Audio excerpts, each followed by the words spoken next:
A Titans team that's still dancing. I'm sports director Dylan Przybylski. The UW-Oshkosh Titans women's basketball team has been a team to watch, especially after the performance this past weekend, where the Titans punched their ticket to the Sweet 16 of the NCAA Division III tournament. The Titans beat undefeated Webster, and they also beat Trine in the first two rounds of their regional bracket. Coach Brad Fisher has been leading this young team with only 2 graduating seniors. Some would think this is a rebuilding year for the Titans, but not Fisher. I think this team has grown up a little bit faster. This can be attributed to a Titans culture that has been passed down from the upperclassmen to this young Titans team. You can just be put in, like everyone's ready from the start. One of the top scorers, Casey Vale, doesn't need to go out and be the lead scorer since her added playmaking ability in the tournament. I feel like the past 2 games I've done a really nice job of passing the ball and finding the shooters. A Titan who has been feasting on the playmaking from the post is junior guard Bridget Frolke. Since February 14th, she is averaging over 17 points a game and shooting 50% from 3. Playing the best basketball that I can at this time feels wonderful, but really, like, all credit goes to my teammates. Coach Fisher has it easy with a team that values hard work, teamwork, and bonding. I definitely think we have a good mix, and it keeps the right energy in the building. And those values not only translate to the big games, but to how hard the team works in practice. And that's one of our big things here, is getting better every single day, so that means coming in and working hard every single day. Fisher sent a team to the Elite 8 back in 2022 with a senior upper-class-driven team. This year, the buzz surrounds the team's youth. Frolke down low to Vale. Vale goes up high and inside for the score. It's like Titans want to send a message early. They know Webster plays at a fast pace, and they're proving they can play at this fast pace too. Fast pace is something that is an understatement for this Webster team. If you're scoring over 84 points a game, you gotta be electric pacing. And we see that the pacing sometimes can cause turnovers, especially against a stingy defense like the Titans have. Yeah, I think that's exactly what the Titans are trying to do. They want to match their intensity to begin, but then prove it on the defensive end that they have the capabilities to slow Webster down. We're seeing a diamond press from Webster. Hardwick gets the ball from KO. Outside pool, back to KO, fires for 3. Bang! For Kennedy Osterman, the senior from Pewaukee, Wisconsin. One of the best shooters of the WIAC. She has been struggling from 3 lately. Comes out early and hits that one and requires an early timeout by the Gorlocks. Huge shot for KO. Nothing but net. She's scoring 11.3 points per game on the year.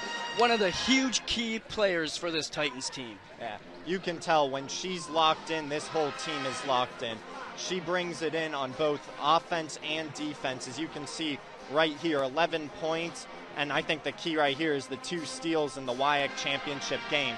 She makes sure she gets her steals every single game. Yeah, and adding on top of that, she's averaging 2.3 steals a game on the season as a total. So to have her stepping up not only on the offensive end, but the defensive end makes you breathe a little bit. You know, you're relaxed. And it really helps calm the team down too. You know, they see her as a leader. If she comes out and sets the energy early on, they're going to follow her. Both teams are swinging early in this contest. We saw an early 3 from Webster on their first possession. We've seen the Titans fire back with a 3, and then the 3 from KO leading to the timeout that the Gorlocks had to take.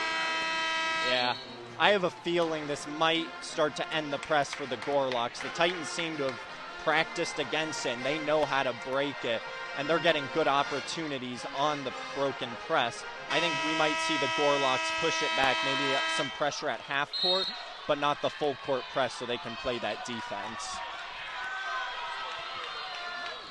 The Gorlocks, Grimes has the ball, bringing it up. We mentioned KO on that defensive effort, guarding Grimes, the ball handler. Shot from Rolfes, off the mark, but it's an inside offensive rebound for Bethany Lancaster for the 2.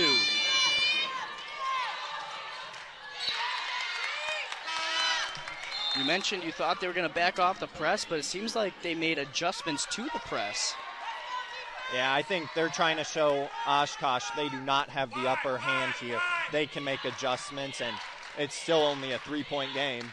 More of a face guarding method on this updated press. Hummel breaks it, and now the Titans can settle into their half-court offense. They'll call a travel on Hummel.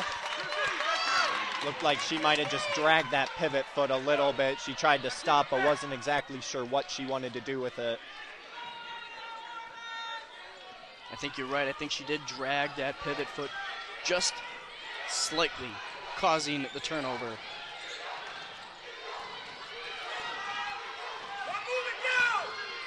Gilchrist has the ball.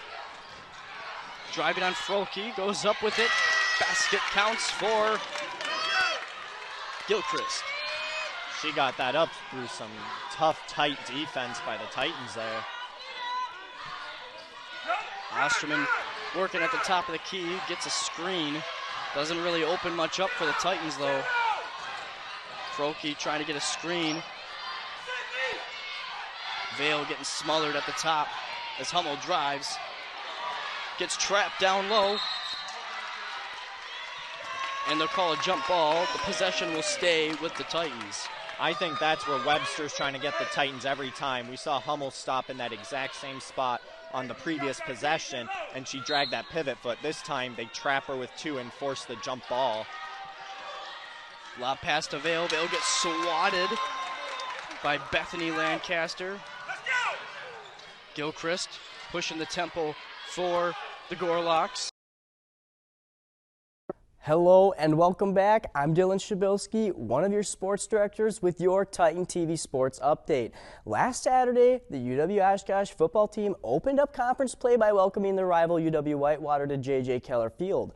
The Oshkosh Titans were 2-1 coming into this game, ranked at 20 in the nation.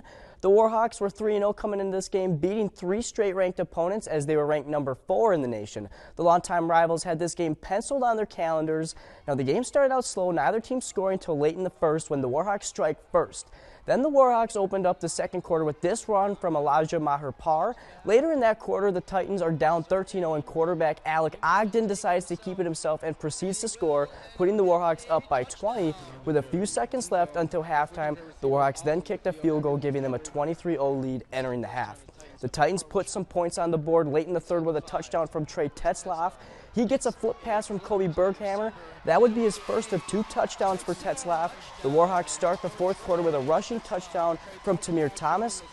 Now, the Warhawks are known for using 2 running backs. Both starting backs scored in this game. The Warhawks go back-to-back plays as Berghammer throws an interception to Joey Antonetti, who will take it to the house for a pick 6. This was in the fourth quarter. Game was already over, but the interception did happen. Now the Titans would answer right back with a 71-yard touchdown pass to Daniel Feinart. The last scoring play of the game would be a receiving touchdown to, yes, you guessed it, Trey Tetzlaff. The Titans would cap that touchdown off with a 2-point conversion, and the final score of the game would be Warhawks 37, Titans 21. The Titans are now 2-2, and the Warhawks stay undefeated on the season. The Titans' next game is this Saturday, where they will be traveling to UW-Stout Blue Devils' home field. Now, the UW-Oshkosh women's soccer team had their Vamos Titans night after the football game. They opened up conference play against the UW-Lacrosse Eagles. The Titans came into this game with a 1-6-3 record, while the Eagles came into this game with an 8-1 record. Now, the Eagles started the game out hot, scoring in the first 10 minutes on this goal from Maggie Hernandez. Claire Cater gets credited with the assist. Just a little over 20 minutes have passed in the game, and the Eagles are in scoring position once again. Ainsley Allen scores for the Eagles, assisted by Chelsea Gale. But the Eagles weren't done just yet. 10 minutes later, and the Eagles scored again for the third time in the first half. Sarah Spurts gets a goal assisted from Caitlin Kurtz. Enter into the second half, and Kate Whitney scores the only goal for the Titans on a free kick. The Titans would end up losing this one 3-1. Now the Titans sit with a record of 1-8-3, and the Eagles are currently at 10-1. The Titans will be in action this Saturday at J.J. Keller Field at Titan Stadium. The UW-Stout Blue Devils will be coming into town. Cruz with the serve. Serve is up, received by Fragine, set up by Kuhn to Proberg. And Weinfurt tries to get it over. Blocked was Kint. Jensen setting up Anderson. It's up. Kuhn just sets it over. A huge kill from Anderson.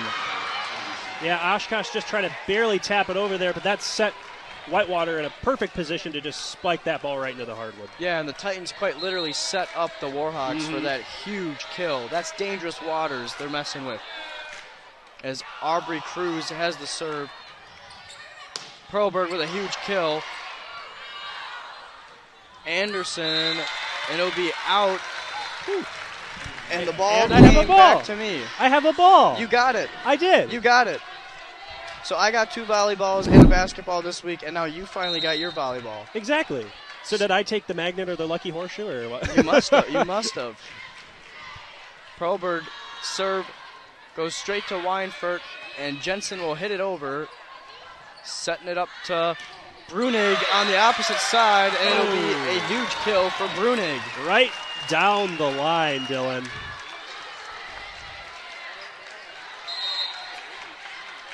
Oshkosh brought this one back and now knotted up at 15 apiece here.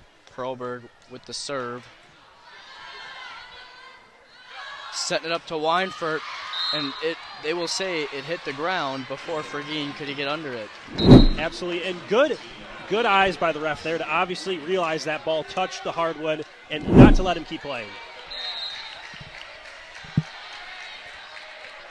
Weinfurt has the serve. Fergine to Kuhn, setting up Kint. Kint gets stuffed by Kirsten Anderson. Yeah, and stuffed she was, Dylan. 2 Warhawks there, not moving. Weinfurt still has the serve for the Warhawks. Setting it up to Kirsch. Kirsch coming from the corner. And that'll be touched by Kuhn, and it'll count as a kill for Allie Warburton. Yeah, and just so close on the line there on the far side. Just one of those things where it's like, should I touch it? Should I try to get it in play? But split-second decision there. Weinfurt with the serve. Fergine receives. Kuhn off the back set to Brunig, who tips it.